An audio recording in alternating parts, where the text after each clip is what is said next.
Hi, this is Turk72. I've been too upset about what's been going on with this country to make any videos lately. I don't even know where to start. Clearly, the stand down at the Bunkerville, Nevada, has been nothing more than a temporary moral victory. As we have seen, trumped up charges and the arrests of the Bundys and the Hammonds has completely been unchecked. Now, although I don't agree with the tactics used by the Oregon occupiers, I even further disagree with their critics and all the social media, praising the FBI and thank God for the FBI. I think those people are under some type of mass Stockholm syndrome that I can't even describe.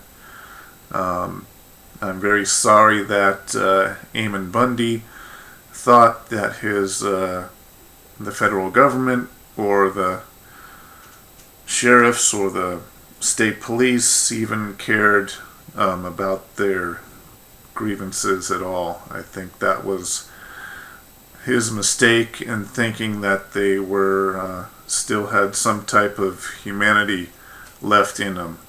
So we have seen evidence that pretty much immediately Pete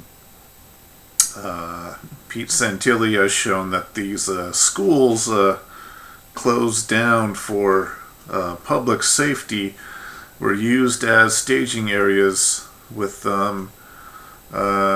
sheriff department in full tacked out gear inside, using these schools as staging areas against the occupiers. And when you have that much of armed force, others like Professor Doom has shown the installations that they were building around the refuge, these huge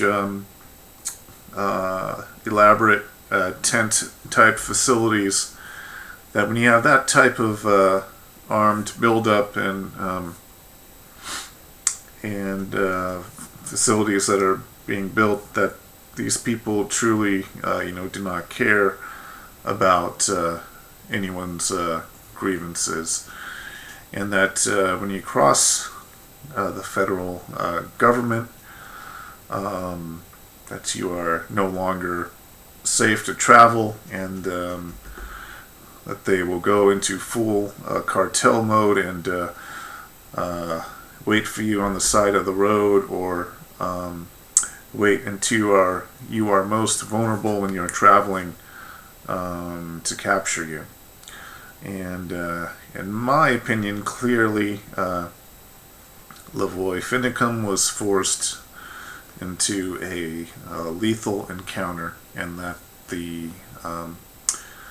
apparently the Oregon State Police, there's evidence that they violated their own policies on roadblocks, and pretty much forced Lavoy into the fate that he sustained. And then a few days ago, we have seen this cell phone video from inside the vehicle that apparently shows evidence that Lavoy was shot at before he reached the roadblock, and as soon as he exited the vehicle with his hands up. And so that definitely shows, in my opinion, that a lethal encounter was the desired outcome in this situation. It's just like if you, set a bunch of, rat traps for a rat and you chase it around the corner. It's like saying, oh, well, I didn't expect that to happen. I didn't want that to happen.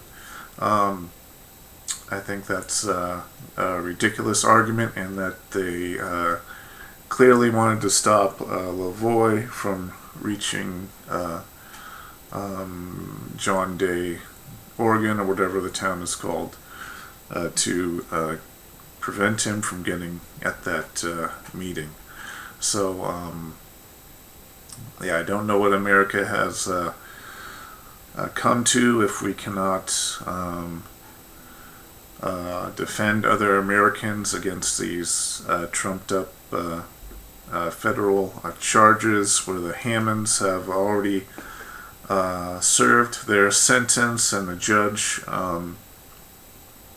decided his sentence and decided on what would be cruel and unusual punishment. The Hammonds served their sentence, and then I guess a U.S. Federal magistrate decided that that was not good enough.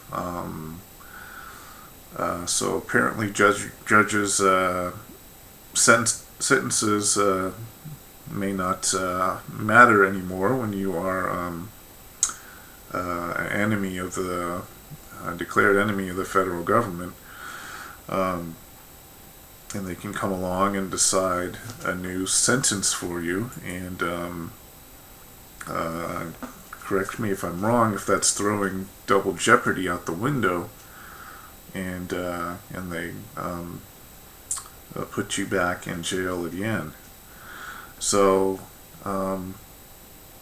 let me know what you think. I think clearly the federal government is, acting like a Mexican drug cartel.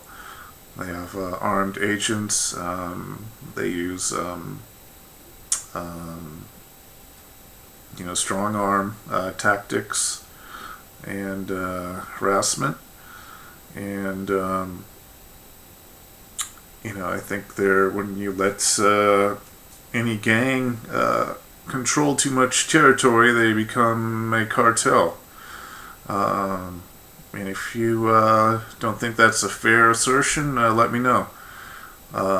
Let me know in the comments below. Do you think the government, in this case, is becoming and acting like a cartel, or are they not? And please explain. Feel free to explain your arguments if you wish. Again, Cliven Bundy also has trumped up charges. I guess he was arrested for conspiracy, conspiracy, I don't know what, to defend the Constitution, I guess, while being armed. So, and then the Oregon occupiers are being charged with, I think, violating, Native American land by building defensive, by doing their defensive measures at the wildlife reserve. They're being charged with violating their Native American land. I will try and put links below. I'm having trouble finding them. I also wanted to try and find the pictures of the sheriff's department being inside the schools, fully armed with flak vests and all that. Again, please let me know what you think of the situation. Again, I will probably continue to watch, and I will provide further links if I can. So thanks for sticking with me. This is Turk72 out.